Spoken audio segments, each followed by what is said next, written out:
Rudraveena cinema వచ్చినప్పుడు I still remember. Rudraveena cinema వచ్చినప్పుడు థియేటర్లో అసలు నరాలు తెగినాయి అనమాట. చిరంజీవి గారి పర్ఫార్మెన్స్ చూస్తుంటే థియేటర్లో.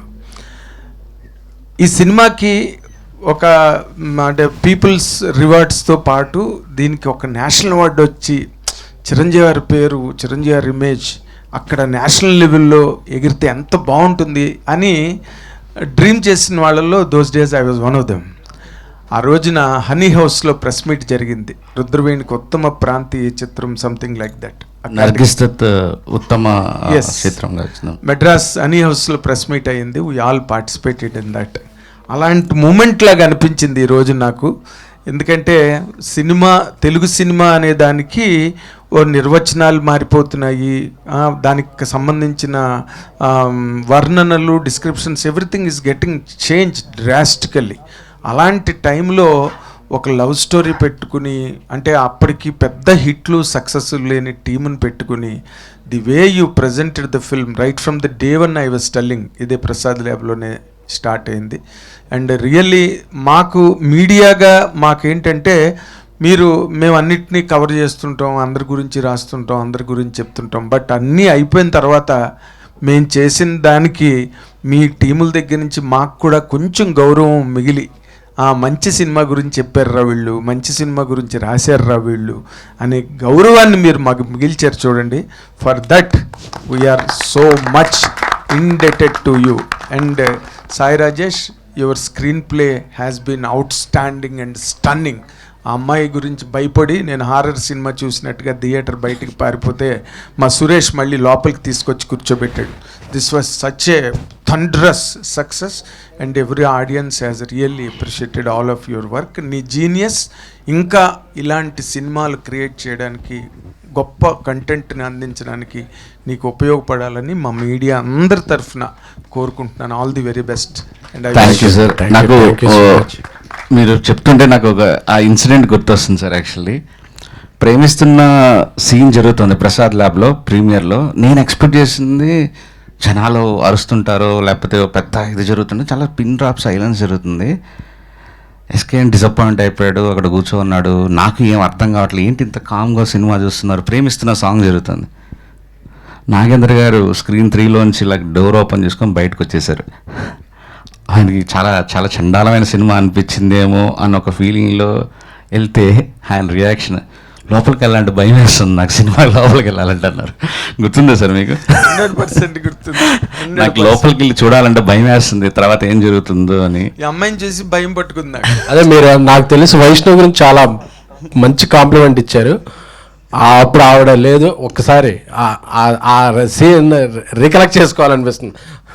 అంటే ఆ ఇద్దరు అబ్బాయిల మధ్య పడ్డ అమ్మాయిగా ఈ అమ్మాయి ఏ తప్పటడుగేసి ఎటు కాలు జారి జీవితాన్ని పాడు చేసుకుని ఆఖరిని తనకి తనే ఒక క్వశ్చన్ మార్క్గా జీవితంలో మిగిలిపోయే ఒక గత్యంతరం లేని దారుణ స్థితికి ఈ క్యారెక్టర్ కనుక చేరుకుంటే అవన్నీ మనం భరించలేమరా బాబు, ఈ సినిమా ఇలాంటి సినిమా ఏంటనుకుని నేను బయటికి పారిపోయి వచ్చా.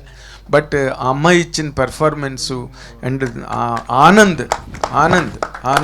Really the whole credit goes to you, because అందరు క్యారెక్టర్ల తాలూకు రిఫ్లెక్షన్స్ రిసీవ్ చేసుకున్న యాక్సెస్ నువ్వు. ఈ సినిమాలో ఒక యాక్సెస్ ఉంటుంది ప్రతి సినిమాకి. అంటే ఆ అమ్మాయి చేసిన దానికి, అవతల విరాట్ చేసిన దానికి అన్నిటికీ విక్టిమ్ నువ్వు.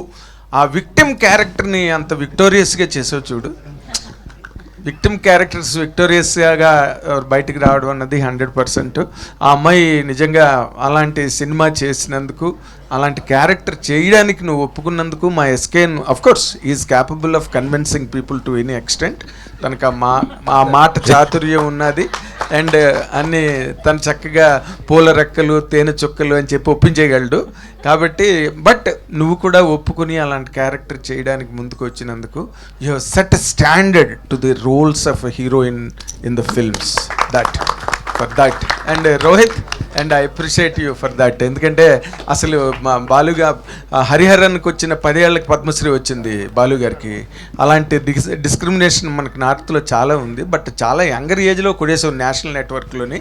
And I really appreciate you long way in the world of singing, playback singing. Really all of you. Thank you so much. Thank you so much. Yeah, first of all congratulation to the whole team. Sai Rajesh గారు, నా question ఏంటంటే, starting baby script మీరు అనుకున్నప్పటి నుంచి అప్పుడు మీకు imagination ఎలా ఉండే? After release baby imagination ఎలా అనిపించింది? ఇప్పుడు నేషనల్ అవార్డ్ రాగానే అంటే ఆ జర్నీ ఒక్కసారిగా వెనక నుంచి చూస్తుంటే మీకు ఎలా అనిపిస్తుంది ఎక్స్పీరియన్స్?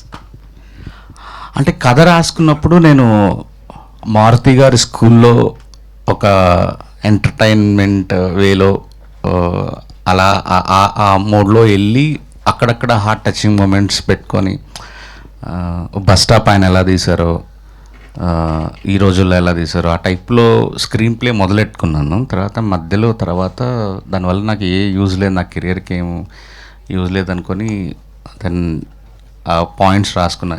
మనం ఇప్పటివరకు చూసిన ప్రేమ కథలేంటి, ఇది బెస్ట్ అవ్వాలంటే ఏం చేయాలి, ఇది ఇంత కలెక్ట్ చేయాలంటే ఎలాంటి సీన్లు ఉండాలి, ఇట్లా రాసుకుంటూ వచ్చాను. సో అప్పటికి ఇదంటే బేసిక్గా ఎడిటింగ్ చూసే వరకు కూడా ఎస్కేని అదే కథ అనుకున్నాడు యాక్చువల్లీ చాలా రోజుల వరకు. మధ్యలో చెప్పలేదు.